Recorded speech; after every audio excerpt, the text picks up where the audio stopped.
Padmaja Patriji meditation channel. మనం శ్రీ జగద్గురు ఆదిశంకరుల గురించి కొంత భాగం తెలుసుకున్నాం.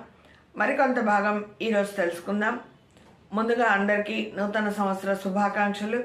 నాకు జన్మనిచ్చిన నా తల్లిదండ్రుల పాదాలకు హృదయపూర్వకంగా నమస్సుమాంజలులు తెలియజేసుకుంటున్నాను. మరి నన్ను ఈ ఆధ్యాత్మిక ప్రపంచానికి పరిచయం చేసిన శ్రీ దత్తాత్రేయుల వారి దివ్య అవతారమైన శ్రీ షిరిడి సాయినాథుల వారి యొక్క దివ్య దీవెనలతో ఎంతో చక్కగా ఆధ్యాత్మికంగా ఉన్న స్థితి నుంచి ఉన్నత స్థితికి ఎదుగుతున్న ఈ పరిణామ క్రమంలో మనం ప్రతిరోజు కూడా జూమ్ సెషన్స్ నడిపించుకుంటున్నాం, షార్ట్ వీడియోస్ పెడుతున్నాం, అలాగే అడపదడప లాంగ్ వీడియోస్ చేస్తున్నాము.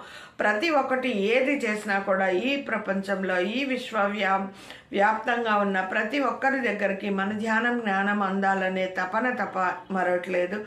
ప్రతి ఒక్కరు కూడా అంటే మన ముందు తరాల నుంచి ఉన్న పురాణాలు చదువుకుంటూ ఆ